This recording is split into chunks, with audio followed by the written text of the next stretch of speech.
Sa internet, ilang video pang kumalat kaugnay ng di umano'y pang-aabusong ginagawa ng ilang kapulisan sa mga sospek na kanilang naaresto.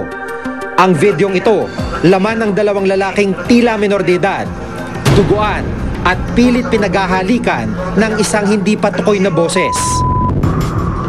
Ipinakita namin ang video kay Commissioner Quisumbing ng CHR. Parang gumugawa ka na ng balay, inisip mo, labas dila mo. Okay, labas yung dila nyo pa rin. Ayos. Ito, masama tumingin. Kung tadya ka kailangan mo. Ayusin mo, Tori. Damdamin mo, sige. Dugo yan na sa mukha niya. Ayusin mo. Hindi ko kaya. It's disgusting. Yung, hindi disgusting yung paghahalik ng mga bata, pero yung ginagawa ng mga taong, at least ng mga boses na naririnig namin. Labag na labag talaga yan sa karapatang pangtao. I don't know if they are sane, but definitely they are cruel. Wala silang respeto sa dignidad ng tao at wala silang pagmamahal sa mga bata. At saka, wala rin silang respeto sa batas.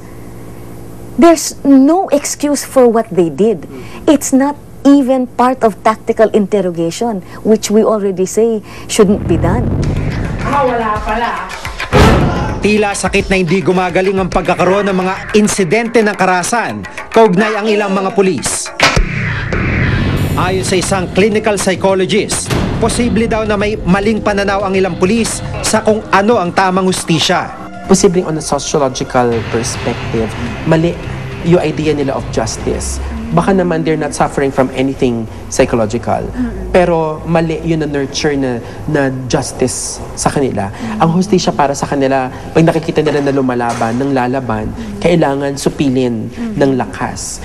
Ayon sa kanya, maaaring maaga pa lang o habang nasa training, nagsisimula na ang ganitong pananaw ng ilang kapulisan.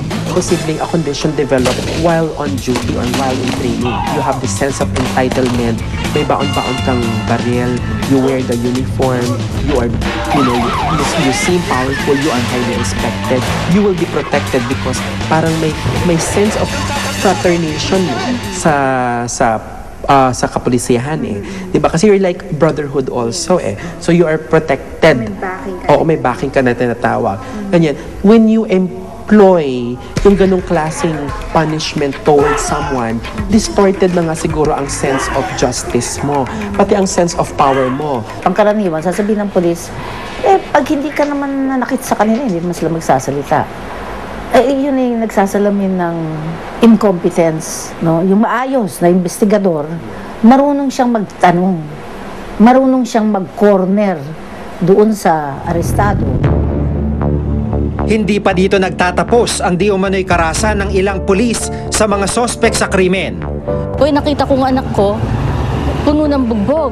Bugbog talaga, sarado yung dito niya, yung mukha niya, yung paa niya, yung katawan niya, may ng sigarilyo dito. So, nabigla ako bilang ina, siyempre, ang tagal kong hindi nakita yung anak ko, yung magdamag. Tapos nakita ko, puno ng bugbog. Sa videong ito, maga ang mukha ni Lenin dahil raw sa pambubugbog ng mga pulis na humuli sa kanila. Mari naman itong itinanggi ng Pampanga Police. Ang kapulisan niyo po ay hindi po gumagawa ng labag sa batas. Kahit naman wala pa yung Anti-Torture Act, meron po kaming Republic Act 7438 na sinasaad doon na may mga karapatan ang mga detainee or suspect under our custodial investigation. Kaya wag po tayong basta-basta maniniwala sa mga yan dahil ngayon po sila ay nauubos na po ang kanilang grupo.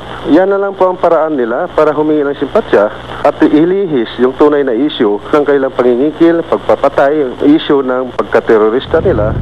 Kasalukuyan pa rin daw itong iniimbestigahan ng PNP. Ang ating kapulisan, sila ang nagpapatupad nito. Pero pag sila rin ang nag-violate ng mga batas, of course, they will have to face the consequences of their actions.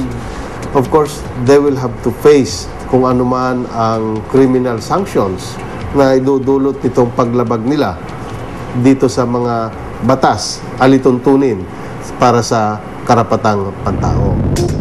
Hindi naman daw sila nagkulang sa pagtuturo sa kanilang hanay tungkol sa paggalang sa karapatang pantao. remember, itong ating police organization, pagpasok pa lang ng ating police, nandiyan na kagad ang module on human rights, respect of human rights. Tapos, pagka sila naman ay bago ma-promote, may schooling na naman sila, another module, the same, on human rights. Nung nakakausap ko yung Public Safety College ng PNP, ay naku, pagod na sila sa human rights. Talagang lumalabas na sa kanilang mga tenga, sa kanilang mga ilong yung human rights education na yan. Oo nga, sabi kong ganyan nga siguro kasi puro na lang human rights na lectures. Pero bakit number 1 violator sila? Karapatan ng bawat tao, sospek man o hindi, ang tratuhin ng tama at naaayon sa batas. Pero nakakalungkot at nakakatakot isiping para sa ilang mga otoridad, napakadaling isawalang bahala ang karapatang ito.